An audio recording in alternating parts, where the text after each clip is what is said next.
Bonjour à tous. Bonjour.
Eh bien, il y a un témoin. Et de plus en plus, c'est ce témoin conscient qui va devenir le centre de votre vie. Vous imaginez, c'est lui qui est à l'origine d'une conscience qui va s'éclaircir. C'est grâce à ce témoin, c'est pas grâce au moi, voyez. C'est grâce à ce témoin qui se positionne face à quelque chose. Euh, Parfois, vous direz, ah oui, mais je ne vois rien. Oui, vous ne voyez rien, mais vous êtes témoin. Et ce témoin est là et c'est lui qui va être la lumière qui va éclairer, la lumière qui éclaire. C'est à travers ce témoin. Percevez-vous en vous l'œil intérieur, celui qui a le pouvoir de porter l'attention, d'observer, d'éclairer, de contempler librement. Il y a un témoin qui est libre, libre de regarder à droite, libre de regarder à gauche, libre de vous voir, voyez. Parfois, il n'est pas libre, ce témoin, parce qu'il y a des forces en nous, parce qu'il y a un moi qui veut, parce qu'il y a un mental qui est là. Mais parfois, il y a des petits instants, des instants où vous êtes libre. Vous pouvez regarder votre jardin, vous pouvez regarder la mer, ou je sais pas, voyez. Et il y a un témoin qui est là, libre. Il y a des instants où vous êtes totalement libre. Ces instants sont très importants. Ces instants de vacuité où en vous, aucune force ne s'impose, aucun mental, aucune pensée n'est présente. Ces instants vont vous révéler que vous êtes déjà libre, que au fond de vous, la vie est libre. Voyez, vous êtes libre. Alors, voyez, prendre conscience de ça, c'est important.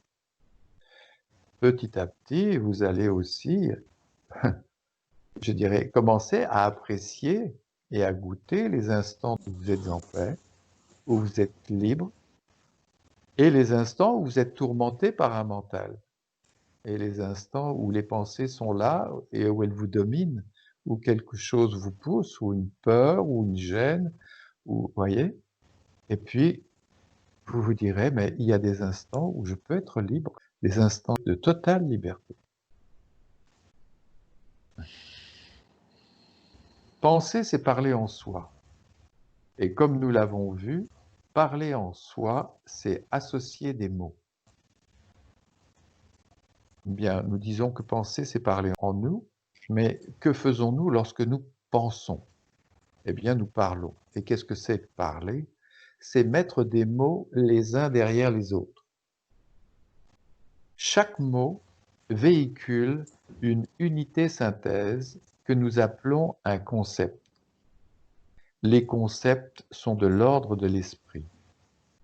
Chaque mot a une synthèse conceptuelle. Voyez, je dis « je vais au jardin ». Bien. vous comprenez ce que je dis. Vous comprenez parce que vous connaissez les mots, parce que je parle français. Si je disais ça en chinois, vous ne pourriez pas comprendre. Bien. Donc nous parlons déjà dans une langue que nous connaissons les mots. Mais les mots véhiculent quelque chose. Il y a quelque chose derrière les mots. Il y a une lumière, une synthèse que nous appelons le concept. Je vais au jardin, voyez, voilà, ça indique une notion de moi. Vais, c'est une action d'aller au jardin. Le jardin, c'est un lieu, voyez. Je vais au jardin, vous comprenez ça dans une totale spontanéité, et c'est clair. Les mots véhiculent ce qu'on appelle des concepts. Les mots nous aident à passer des messages, mais les mots peuvent être aussi des pièges. Voyez, nous avons mis beaucoup de choses dans les mots et nous avons des définitions différentes dans les mots. Lorsque nous employons par exemple le mot table, nous le comprenons spontanément, car une lumière est présente derrière le mot. La lumière présente derrière le mot, c'est le concept. Vous voyez, on prend le mot table. Vous savez de quoi je parle. Comment c'est possible, cette chose? Écoutez, j'étais devant ce truc, je me dis, mais j'emploie un mot et je sais ce que le mot... Mais comment c'est possible un truc pareil? Vous voyez? Eh bien, comment on peut employer un mot et avoir cette lumière inhérente au mot? Et puis après, parler comme ça clairement. Eh bien, le mot table a été lié d'abord à l'image, à une image de table. Après, on a compris à quoi servait la table. Elle sert à manger. On a compris de quoi est faite la table. Elle est faite de bois. On a compris qui a construit la table. Un menuisier. On a compris ce qu'on peut faire avec une table. Vous voyez, on peut manger, on peut s'asseoir dessus, on peut faire pas mal de choses avec une table. Mais lorsque j'emploie le mot table, cette somme d'expériences et de choses qui ont été liées au mot table, vous voyez, c'est là présent, dans une unité conceptuelle. Et cette unité, c'est cette lumière qui est inhérente au mot table. On a mis des choses, on a vécu des expériences, et à un moment donné, le mot table synthétise la somme de l'expérience. Et la somme de l'expérience, c'est le concept. Oh, ça va poser beaucoup de questions. Mais alors, on a mis le mot moi, et le mot je et moi, c'est un mot. Et ce mot véhicule aussi un concept. Mais qu'avons-nous mis dans ce concept? Qu'avons-nous mis dans le mot moi? On a peut-être mis des erreurs, on a peut-être mis des choses fausses. Et ces choses fausses sont contenues dans le concept du mot moi, du mot je. Voyez? Et on se balade avec ça. Et on se trimballe toute notre vie avec ça. Et moi je. Voyez? Voyez le problème pour un être humain, c'est qu'il emploie des mots. Ces mots synthétisent une somme d'expériences présentes au moment où on nomme le mot, où on dit le mot. Mais si on a mis des erreurs dans le concept du mot, eh bien, elles sont là et on les vit. Les mots sont une aide. Vas-y, Jean-Marc. Est-ce que c'est le même principe, par exemple, si je dis glace, chocolat, moi j'aime la glace et le chocolat, dans les concepts, la synthèse de l'expérience du chocolat pour moi, est-ce qu'il y a aussi intégré le chocolat, c'est lui qui est bon. Ah. C'est ça. Ça fait partie des erreurs. Voilà, ça fait partie de ce concept pour moi de chocolat, même si j'y pense pas, même si j'en parle pas, et j'en parle pas, on parle pas de ça. Et c'est quand même intégré que le chocolat est bon, que la glace est bonne, c'est elle qui m'apporte le plaisir, c'est le chocolat à l'extérieur qui m'apporte le plaisir. Donc c'est aussi intégré cette idée de, c'est cet objet chocolat qui est bon, c'est intégré dans le concept de chocolat. Eh oui, eh oui. C'est intégré dans le concept. C'est l'objet qui est bon. Voyez? C'est l'argent qui est bon. C'est faire des voyages qui est bon. Et moi, je veux le voyage, et moi, je veux l'argent, et moi, je veux les choses comme ceci, et moi, je veux la maison, je veux la belle voiture, et je veux ceci, et c'est bon, et c'est bon, et c'est bon. Voyez? Et on a mis le bon sur l'extérieur. Et quand on pense, on parle, et toutes ces erreurs, elles sont là. On entend des gens à longueur de temps parler de l'extérieur, Du matériel. du matériel. Bah écoutez, un jour nous prendrons conscience que... Vas-y Jean-Marc, si tu veux dire quelque chose. Donc, parce qu'il y a aussi l'idée, on dit fais-moi rêver, tu sais, on entend beaucoup cette expression, on va vous faire rêver, fais-moi rêver. Finalement, pour nous, rêver, c'est penser, quoi. Donc, dans le concept de penser, on a l'idée de rêver et on a l'idée que c'est bon, que c'est positif de penser au passé, aux bons souvenirs, euh, aux choses agréables qu'on a vécues. C'est dans le mot, dans le concept qui accompagne le mot penser, il y a l'idée aussi que c'est bon de faire ça, Ah, en fait. ah oui. J'ai beaucoup de gens, pas chez ceux qui ont commencé à souffrir, qui commencent à vivre la pensée et penser comme une douleur, comme une souffrance, parce qu'il y en a. Mais chez beaucoup de gens, l'idée de penser, rêvasser, c'est penser avec des images, projeter des images, se projeter soi, en train de faire telle ou telle chose. Donc dans cette idée de pensée, il y a aussi l'idée que c'est bon de le faire, que c'est une bonne chose. Oui. Pour nous, l'extérieur, c'est lui qui a toute la valeur. Voyez? C'est dans les choses extérieures que je vais trouver mon bonheur. Mais si on regarde simplement un désir, eh bien, on est malheureux quand on désire. Écoutez, le désir, ça peut exciter un moment. Bien. Mais imaginons que le désir dure un jour, 2 jours, 3 jours, et qu'il soit toujours aussi intense. Eh ben, il va devenir une souffrance. Au bout d'un moment, on va se dire, mais à quelle heure je vais aller voir mon truc là? Puis ça commence à bien faire. Ça commence à bien faire. Ça fait 3 jours qu'on est dessus, et puis il n'y a toujours rien. Ben oui, ça va devenir une frustration. Donc un désir, ça peut être sympa parce que ça émoustille pendant un moment, mais quand ça dure 3 jours, 10 jours, 5 jours, au bout d'un moment, ça nous prend la tête. Vous voyez comme un désir, ça bascule de l'excitation, de l'émoustillement à la frustration et même au rejet. Et puis au bout d'un moment, on va accuser l'objet à l'extérieur, alors que l'objet, bon, il y est pour rien finalement. C'est toujours l'extérieur, voilà. Écoutez, il y a une personne qui me disait l'autre jour, mais est-ce que tu es heureux? Je dis oui, je suis heureux. Il dit, mais pourquoi tu es heureux?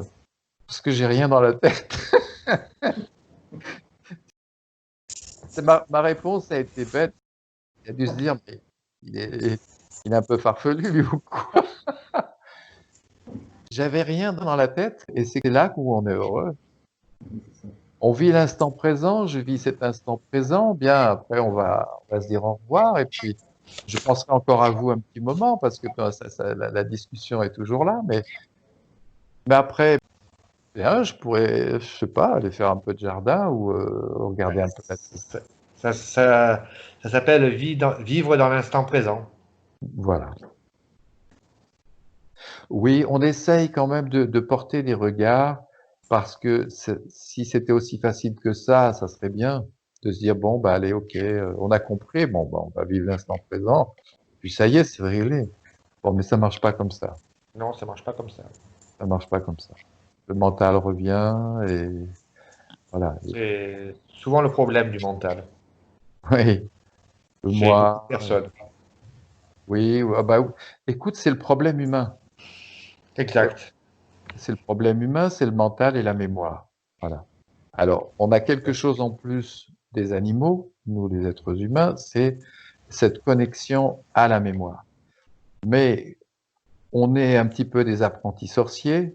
On s'est servi de cette magie, de la magie du mental. Et puis alors maintenant, on est complètement pris dans la tourmente, dans le tourbillon du mental, toujours à la merci du mental, toujours à la merci des forces. On va passer notre vie à subir ça, voyez? Alors il faut quand même essayer de sortir de ce piège-là. C'est ce qu'on est en train de faire, par la lumière, par le fait de regarder. Donc, vous voyez comme le mot véhicule un concept. Voyez? On prend un mot simple, le mot table. Là, ça va, on n'a pas de problème avec ça. Une bouteille d'eau, un verre, tout ça, on n'a pas de problème, c'est clair, voyez? Mais maintenant, on prend le mot moi. Ouh. Alors là, ça y est. Là, on est tombé dans un piège. On a mis plein de choses dans la synthèse du mot, c'est-à-dire dans le concept. Et puis, dès qu'on a une notion de moi, dès qu'on parle, dès on emploie le mot je, le piège est là. Alors, qu'est-ce qu'il faut faire? Eh bien, il faut mettre de la lumière. Il faut voir les choses clairement en soi. Voilà. Et dès qu'on voit les choses clairement, eh bien, toutes les erreurs qu'on a mis dans le mot moi, c'est moi qui pense, c'est moi qui sais, c'est moi qui connais, eh bien, toutes ces choses euh, vont sortir, je dirais, du concept de moi, de l'idée de moi. Et on va remettre tout ça à la vie. Parce que tout appartient à la vie. Votre corps, il vous appartient. Vous entendez, vous voyez, ça vous appartient. Ça nous est offert, on voit, on entend, on comprend, on connaît. C'est libre. Voyez? Pour ça que je vous disais tout à l'heure, nous sommes déjà libres. Mais nous, on veut du moi. On dit moi je, moi je, moi je. Ah, ah, ça va poser un problème. On va essayer de finir la page. Donc, nous employons par exemple le mot table, nous le comprenons spontanément, car une lumière est présente derrière le mot. Et c'est le concept. Vous voyez peut-être un peu plus clairement les mots et ce que véhicule un mot, le concept. Mais il faut porter une attention dans ce qu'on met dans les mots. Voilà. La lumière de l'esprit, la lucidité, descend et rayonne dans le champ de l'âme, et c'est en son vaste espace que nous éprouvons les innombrables états d'être, les sentiments. Et oui, c'est pourquoi nous vivons et éprouvons ce que nous pensons. L'âme manifeste sensiblement la lumière qu'elle reçoit de l'esprit. On va comprendre un peu plus clairement le piège. Si nous mettons des erreurs dans un mot, si nous voyons la vie avec des erreurs, si nous disons moi, je, eh bien, cette notion, nous allons la vivre dans le champ de la sensibilité, voyez, qu'on pourrait appeler le champ de l'âme. Donc, un concept, c'est pas juste un mot et une lumière, une petite lumière au-dessus du mot. C'est aussi une lumière, mais qui descend dans le champ de l'âme, dans le champ de la sensibilité, et qui descend même un peu plus bas dans ce qu'on va appeler le vital et même le corps physique. Et lorsque nous allons vivre la notion de moi, moi-je, on va être pris du haut, c'est-à-dire du champ de l'esprit jusque dans le corps physique, et nous allons vivre la notion de moi. et moi, je.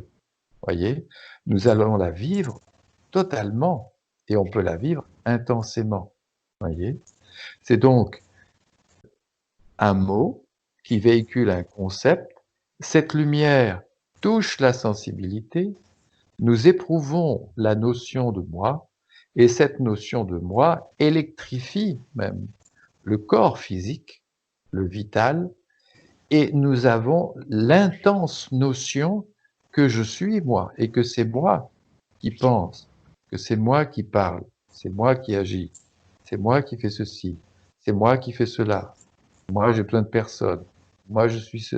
Voyez, voilà. Bien. Nous ne sommes pas qu'une lumière d'esprit, nous sommes aussi une sensibilité, une âme, et qui reçoit cette lumière. S'il y a des erreurs dans la lumière, si la lumière contient des erreurs, nous allons vivre ces erreurs dans le champ de notre sensibilité. Et là, ça va créer des troubles. Si dans cette lumière est contenu « moi, je suis divisé de l'autre », il y a moi et l'autre, il y a moi et mes idées, il y a moi et ce que je veux. Vous voyez, s'il y a le concept de division, alors vous vivrez la notion d'être séparé des autres. Voilà. Donc la sensibilité n'est pas lucide? La sensibilité, elle n'est pas lucide. Mais la sensibilité, elle, te dit « Hey, il y a un problème là. Moi, je suis pas heureuse. » Tu vois? Elle a une lumière en elle-même. Elle a quelque chose qui va nous alerter. Si nous vivons une erreur, nous allons souffrir. Et c'est la sensibilité qui va nous dire « Hey, il y a quelque chose qui va pas là. » Alors les gens vont pouvoir avoir un sac sur la tête et vivre avec ce sac sur la tête sans écouter leur sensibilité, sans vivre le fait qu'ils souffrent et qu'il y a un problème. La sensibilité, elle va le dire comme elle peut, elle va le dire dans son malaise, dans son mal-être, qu'il y a quelque chose qui ne va pas. Donc elle nous alarme, c'est elle qui nous alarme, et même c'est elle, à un moment donné, qui va aspirer à se libérer de cette souffrance de l'ego, du moi, et qui est frustré, qui est malheureux. C'est la sensibilité. Donc l'esprit fait descendre une lumière, allez, on va dire impure, ou une lumière qui contient des erreurs dans le champ de l'âme, et l'âme souffre. L'âme n'est pas vraiment heureuse, n'est pas vraiment épanouie. Elle nous le dit. Elle le dit à beaucoup de gens, à beaucoup d'êtres humains d'ailleurs. Mais est-ce que les êtres humains sont en mesure d'écouter leur sensibilité? Tu vois? Vous voyez, nous sommes triples, hein, il faut voir la Trinité. C'est toi qui me posais, Pascal, une question sur la Trinité. Pourquoi voir la Trinité en soi? Parce que nous sommes triples. Il y a la lumière de l'esprit, il y a la sensibilité de l'âme, et il y a la puissance d'être qui se manifeste sur Terre par un corps physique. Voyez?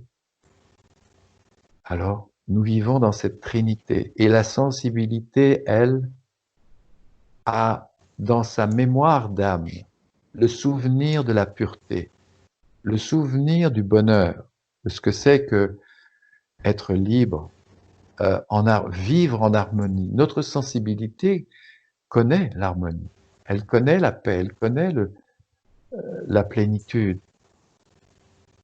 Et elle nous le dit toujours à un moment donné, mais tu n'es pas en plénitude, il y a quelque chose qui ne va pas là.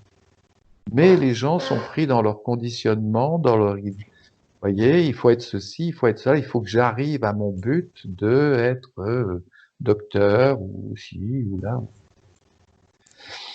Bien, il y en a pour qui c'est facile les études. Bon, ben, très bien, qu'ils fassent des études, c'est parfait.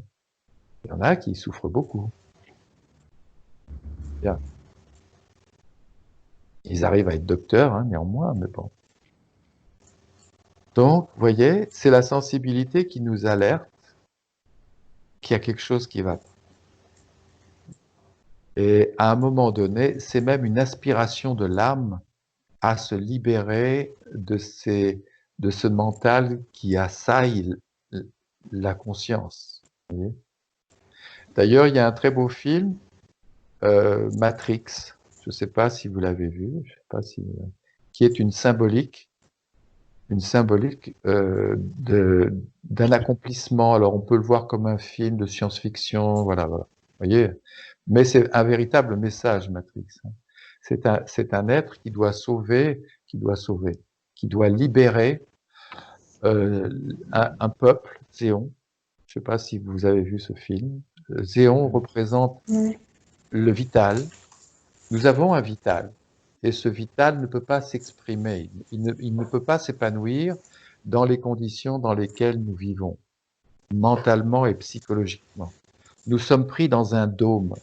Et je ne sais pas si vous voyez le film Matrix, mais c'est le peuple Zéon qui est pris dans un dôme. Et les forces mentales, qui sont des forces mécaniques, qui vont rentrer par l'espèce de vol, voilà, qui emprisonnent les forces vitales et qui vont attaquer le vital, les forces vitales. Et c'est Néo qui doit entrer dans le monde de la lumière pour sauver les forces vitales. Vous voyez, c'est une parabole, c'est une symbolique, mais c'est ce que nous sommes en train de faire. Nous avons un vital, nous avons une sensibilité qui se sent prisonnière de quelque chose qui la recouvre, et nous appelons une lumière.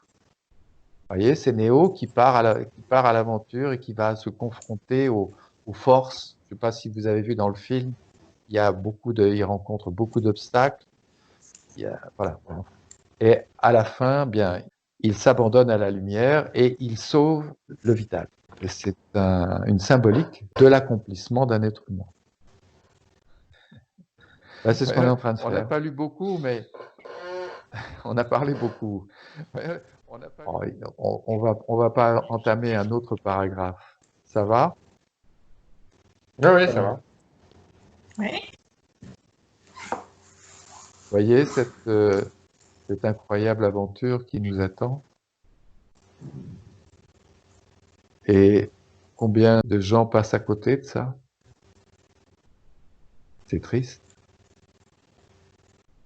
Et c'est bien dommage pour l'humanité. Moi, je trouve. Oui. Si déjà on se sauve nous-mêmes, c'est bien. Quand on peut aider les autres, eh ben c'est bien aussi. Mais il faut que les autres veuillent. Il faut que la sensibilité aspire à ça. Vous voyez, on peut pas tirer les gens par la manche en disant hey, venez par là, on va vous sortir de ces ténèbres et de cette misère humaine. Vous voyez. Et il y a quand même il y a des gens qui sont heureux comme ça aussi. Hein. Oui.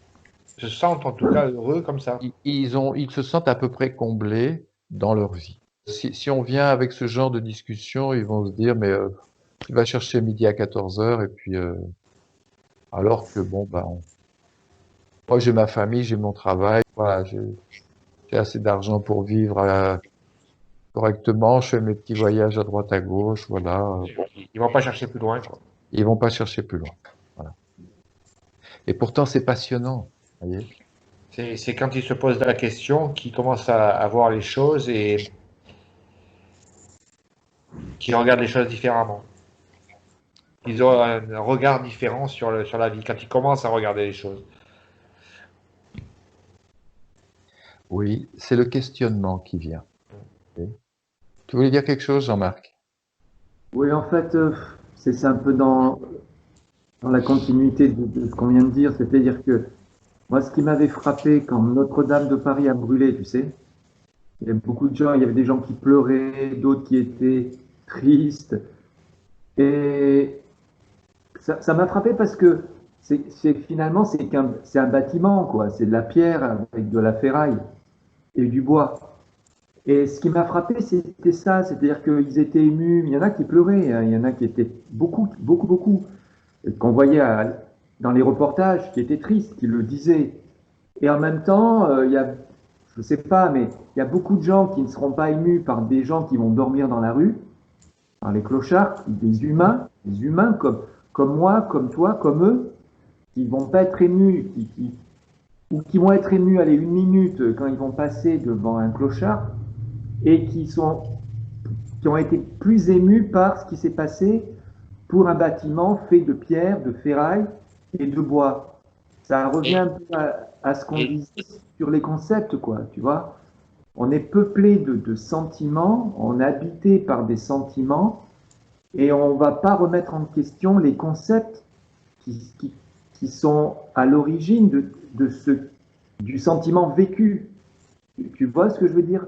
On va donc s'émouvoir devant un bâtiment qui brûle sans se dire, mais attends, ça n'est que de la pierre, quoi, tu vois? Et on va être moins ému peut-être par un être humain qui dort dans la rue, dans la saleté, quoi. C'est ça un peu les concepts, c'est ça remettre en question. C'est notre sensibilité qui doit se dire, en voyant ça en moi, comment se fait-il que je sois ému par un bâtiment qui brûle, de la ferraille, des pierres, et je suis moins ému, par exemple, hein, c'est un exemple, par un être humain qui dort dans la saleté dans la rue, quoi. regarde les millions qu'ils ont donnés pour Notre-Dame. Voilà. Et ces mêmes gens, ils vont pas donner 1 euro à un clochard, ni à une Peut-être. baguette de pain. Tu Oui, il y a vois? quelque chose qui ne va pas, quoi. Il y a vraiment un truc qui va pas. Ouais, ouais. Après, c'est Alors, c'est plus facile de s'identifier à la beauté de Notre-Dame qu'un SDF qui dort dans la rue. c'est pas Là, une- la compassion n'est pas la même. on a de la compassion pour de la pierre, Ouais. pour une histoire, mais pas pour un être humain, quoi. C'est possible. Ou même un animal, hein. Oui. Ils ont trouvé des milliards pour reconstruire Notre-Dame, ce qui est bon, somme toute très bien, hein, je ne veux pas critiquer, mais et ils trouvent pas quelques centaines de mille euros pour aider certaines personnes, quoi. Ouais. Il y a beaucoup d'incohérences Ouais. dans l'humanité actuellement.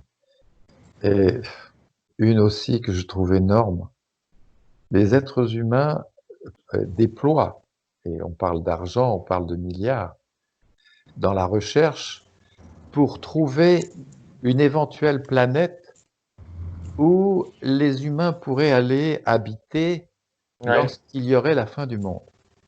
Mais c'est des trucs, ça coûte des milliards, ça. Les recherches, ça coûte très très cher. Il y a des laboratoires, il y a des fusées, il y a des gens qui sont entraînés, ça coûte énormément cher. Ils voient qu'on est en train d'anéantir la Terre par la pollution. Ils se disent pas, non, attendez, on va sauver la Terre, on va mettre tous ces milliards et puis on va mettre tout en œuvre afin de préserver la nature et de faire en sorte que la Terre perdure le plus longtemps possible et les êtres humains aussi puissent vivre dans de meilleures conditions. Non, ils cherchent une planète qu'ils n'ont pas trouvée encore, mais ils la cherchent, enfin bon, voilà, et ils mettent des milliards dans des recherches où éventuellement on pourrait aller vivre. Mais attendez, mais on a envie de leur dire, mais occupez-vous déjà de la Terre. Arrêtons avec l'essence, la pollution. On a tout en plus. Hein. Il y a déjà de grandes découvertes qui permettraient de... Mais là, bon, ça plairait pas aux manias du Et il y pétrole. a eu, hein, il y a eu une grande recherche, par exemple, sur comment faire fonctionner les voitures, les avions avec de l'énergie. C'est pas la voiture, hein, c'est Tesla, pas la voiture. Voilà. L'ingénieur Tesla qui avait trouvé un moyen de faire marcher les voitures. Il avait montré, hein, il avait fait marcher une voiture à l'époque avec ce système-là. Et comme par hasard, ça a été noyé par les gouvernements et les puissances, hein, financières. Parce que ça coûtait très peu d'argent et ça rapportait peu d'argent. Et Ça oui, aurait mis en cause tout le système pétrolifère et électrique qu'il y a à l'heure actuelle, hein, et nucléaire. on est un petit peu pantois, un petit peu désarmé devant ça. On se dit, mais quoi? On peut se dire, il faut déjà que je commence par moi-même, par mettre de la lumière en moi. Et s'il y a des gens qui viennent, qu'on se réunisse pour parler, pour échanger, évoluer dans la lumière, alors oui, faisons-le. Ça se développe, hein, de toutes les façons.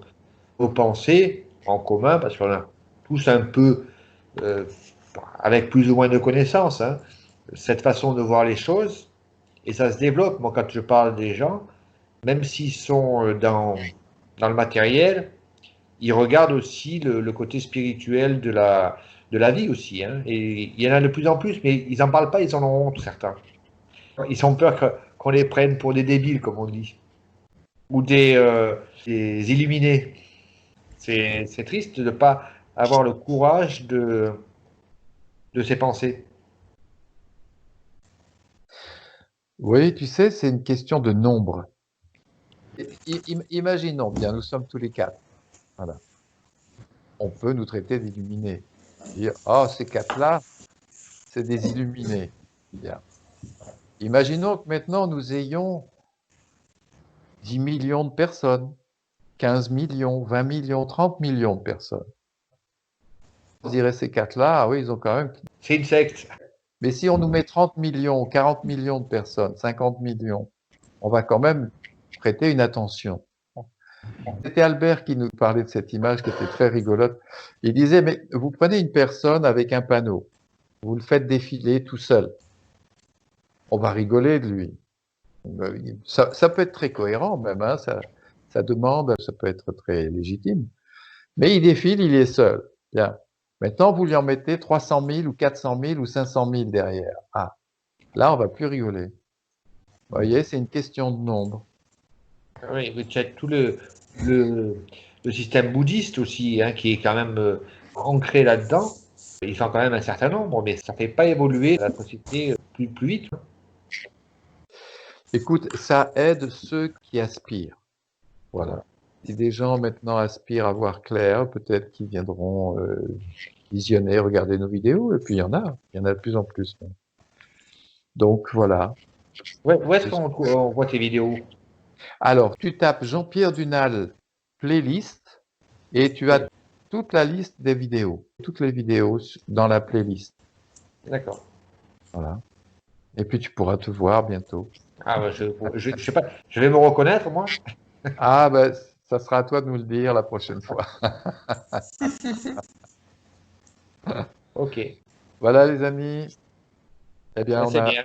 on a On a bien passé un bon moment. oui, on a passé un moment qui, j'espère, voilà, Un bon moment. un bon moment. Je vous embrasse. Alors, À je sais bientôt. pas. Merci Jean-Pierre. Oui, merci Au Pascal. revoir. Merci bien. Je sais